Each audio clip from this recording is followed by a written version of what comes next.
Hi friends, I'm Shankar Pandey and this is the Dr. USP channel. Codes in qualitative data analysis are researcher-generated words or phrases that summarize a given unit or capture the essence of a given unit, which could be language-based, text, or visual data. Coding is generally not a linear process, it's an iterative process. Let us see coding in content analysis, a step-by-step guide in this video.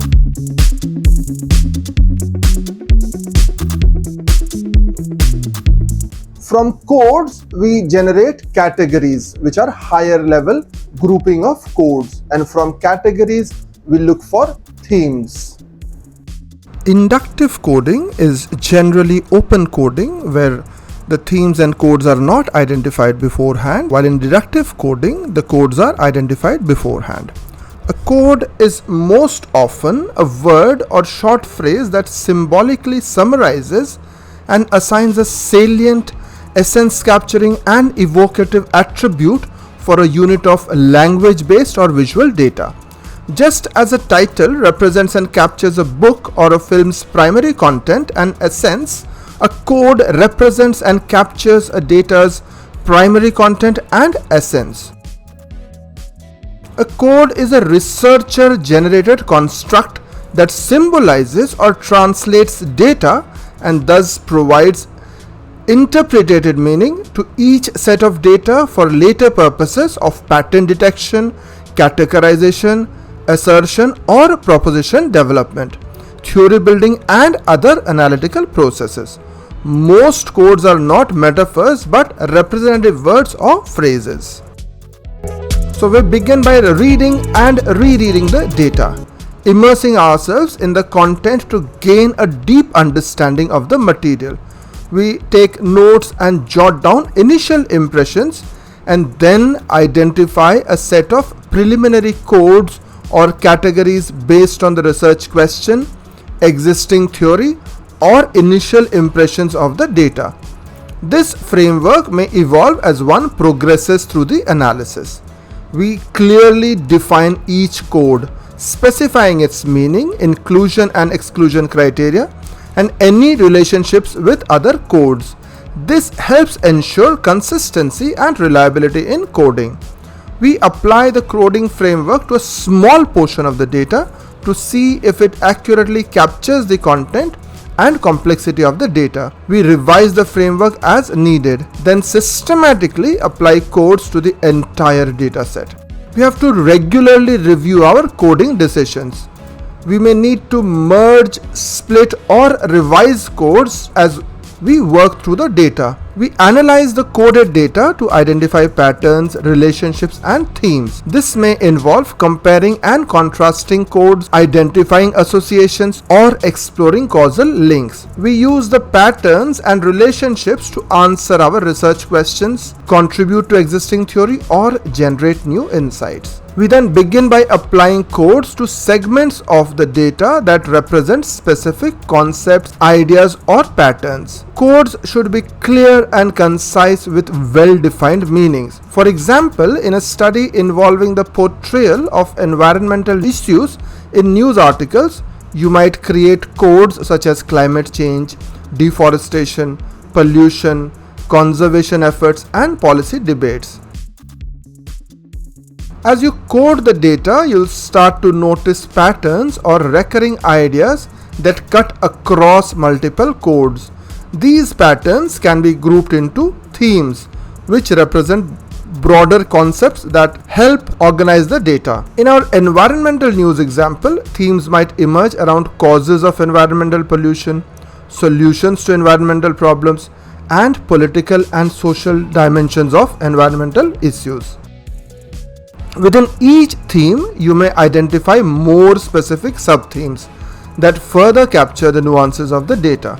For instance, under the theme Solutions to Environmental Problems, sub-themes could include technological innovations, policy changes, grassroots activism, and international cooperation. As you analyze the themes and sub-themes, you begin to identify overarching concepts that can explain the patterns and relationships in the data.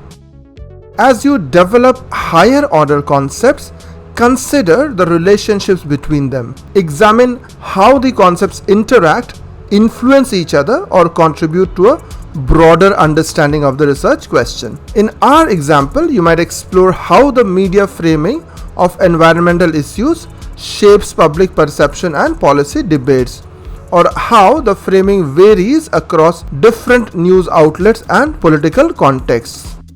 Finally, integrate your higher order concepts and the relationships between them into a coherent theoretical framework or model that addresses your research question and offers new insights into the phenomenon.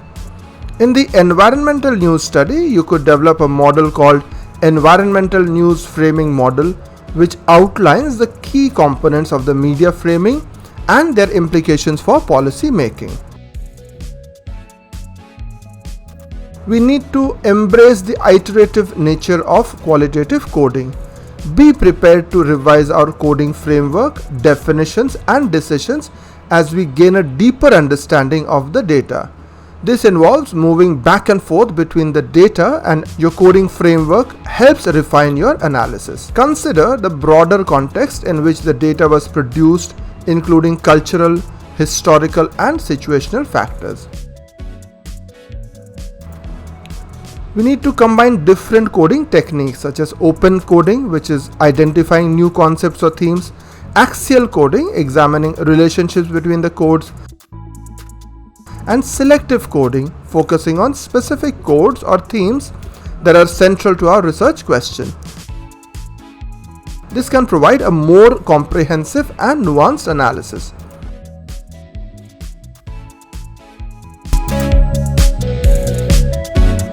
In the first cycle of coding, researchers engage with the raw data, breaking it down into meaningful segments and assigning codes to these segments. First cycle coding involves an initial exploratory analysis of the data to identify patterns, concepts, and themes that emerge from the text. It includes open coding, descriptive coding, and in vivo coding. Second cycle coding involves re-examining the codes generated during the first cycle, looking for patterns, relationships, and higher order concepts that can be organized into themes or categories.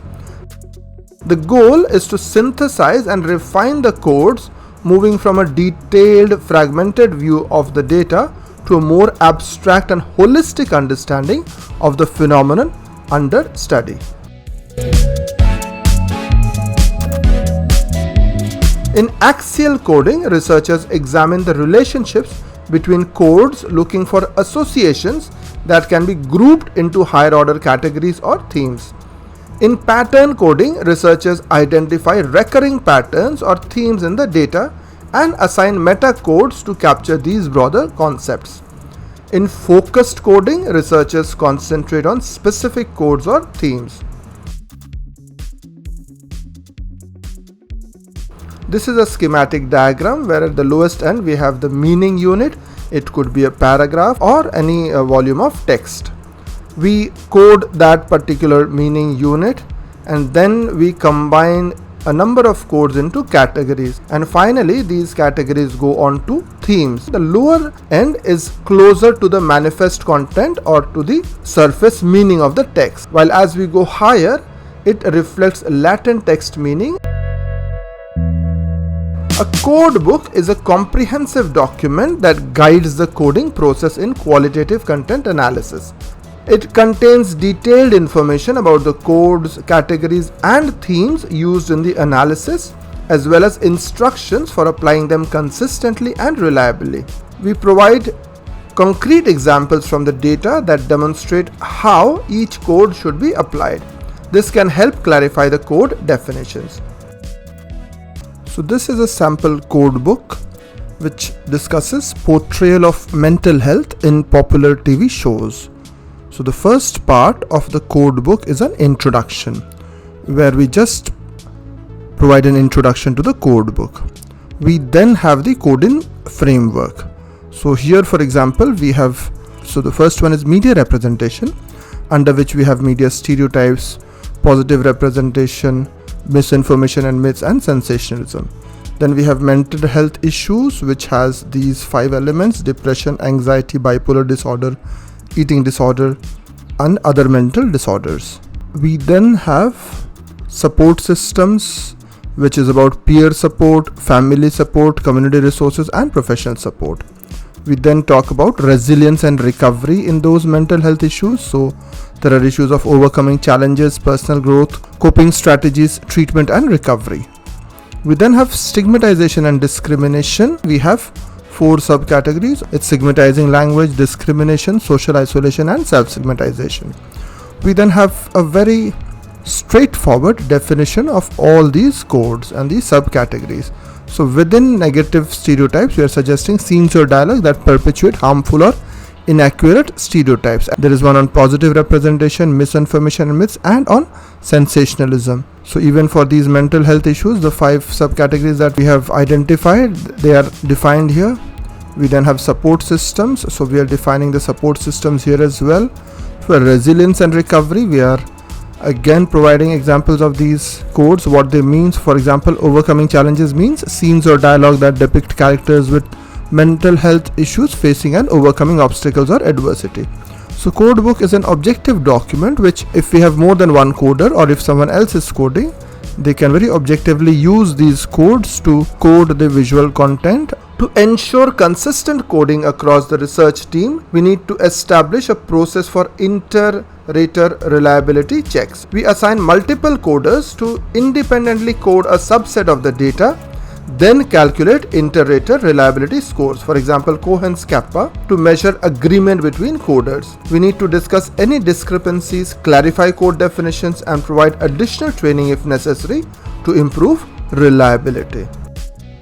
Thanks for staying along, friends. As always, it was a delight having you here. I'll be back with another video very soon. Till then, have a great time.